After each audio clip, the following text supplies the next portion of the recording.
कहीं चिकन बिरयानी, काजू और कोल्ड ड्रिंक पीने वाला वीआईपी कश्मीरी बकरा और कहीं 700 किलो का सफेद भैंसा जो डोनाल्ड ट्रंप बनकर सोशल मीडिया पर छा गया। इस बार बकरीद सिर्फ कुर्बानी का त्योहार नहीं बल्कि करोड़ों की मंडियां, वीआईपी जानवर, वायरल वीडियो और सख्त सरकारी नियम भी चर्चा के केंद्र में आ गए। भारत से लेकर बांग्लादेश और पाकिस्तान तक हर जगह ऐसे जानवर देखने को मिले जिन्होंने लोगों को हैरान कर दिया। नमस्कार, आप देख रहे हैं न्यूज गंगा, मैं हूं आपके साथ अंकिता। दरअसल बकरीद यानी कि ईद उल अजहा इस्लाम का वो बड़ा त्योहार है जिसे कुर्बानी का पर्व कहा जाता है। लेकिन इस बार चर्चा सिर्फ कुर्बानी की नहीं हुई बल्कि उन खास जानवरों की हुई जिनकी कीमत लाखों तक पहुंच गई, जिनकी देखभाल किसी सेलिब्रिटी से कम नहीं हुई और जिन्हें देखने के लिए मंडियों में हजारों लोगों की भीड़ उमड़ पड़ी।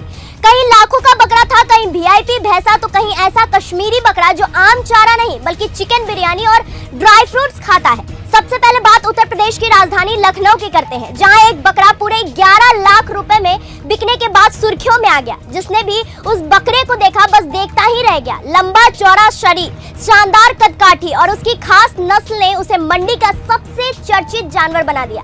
बताया जा रहा है कि इस बकरे को देखने के लिए लोगों की भारी भीड़ उमड़ पड़ी। लोग फोटो खिंचवाने लगे, वीडियो बना रहे थे और सोशल मीडिया पर उसकी चर्चा तेजी से वायरल हो गई। लेकिन सबसे ज्यादा चर्चा जिस जानवर की हुई वो था कानपुर का वीआईपी कश्मीरी बकरा। जी हाँ, ये कोई आम बकरा नहीं था, बल्कि बताया गया कि ये बकरा सिर्फ साधारण चारा नहीं खाता बल्कि चिकन बिरयानी, बादाम, काजू, यहाँ तक कि कोल्ड ड्रिंक भी पीता है। इतना ही नहीं, उसकी देखभाल किसी फिल्म स्टार की तरह की जाती है। रोजाना उसे नहलाने के लिए शैम्पू इस्तेमाल होते हैं, बालों में कंडीशनर लगाया जाता है और चमक बनाए रखने के लिए सीरम तक का प्रयोग किया जाता है। मंडी में जो भी उसे देखने पहुंचा बस हैरान रह गया।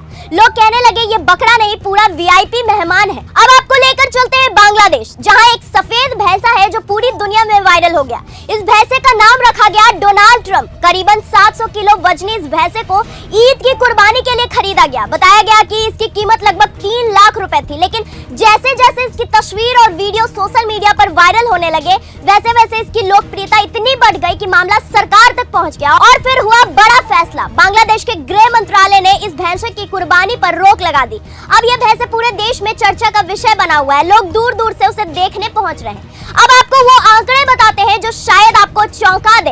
अगर दुनिया में सबसे ज्यादा कुर्बानी वाले देशों की बात करें तो इस लिस्ट में ना सऊदी अरब पहले नंबर पे है, ना पाकिस्तान, बल्कि सबसे ऊपर है बांग्लादेश। रिपोर्ट्स के मुताबिक सिर्फ 72 घंटों के भीतर वहां 1 करोड़ से ज्यादा जानवरों की कुर्बानी हो गई। इसमें लगभग 47 लाख गाय, 50 लाख से ज्यादा बकरियां और लाखों भैंस व भेड़ शामिल थी। इस मामले में पाकिस्तान दूसरे नंबर पर रहा, जहां करीबन 68 लाख जानवरों की कुर्बानी दी गई। इसके बाद तुर्की, इंडोनेशिया, भारत और सऊदी अरब जैसे देशों के नाम आते हैं। लेकिन इन सब चर्चाओं के बीच सबसे जरूरी बात यह है कि बकरीद में कुर्बानी का मतलब सिर्फ जानवरों की बलि देना नहीं होता। इस्लाम में कुर्बानी का मतलब त्याग, समर्पण और अल्लाह के प्रति प्रेम का प्रतीक माना जाता है। इसका मतलब इंसान के अंदर से अहंकार और स्वार्थ को खत्म करना और सबसे प्यारी चीज को खुदा के नाम पर कुर्बान करने का जज्बा पैदा करना होता है। यही वजह है कि दुनिया भर में इस त्योहार को बेहद आस्था और श्रद्धा के साथ मनाया जाता है। इस बार भारत में भी बकरीद को लेकर कई राज्यों में अलग अलग नियम लागू किए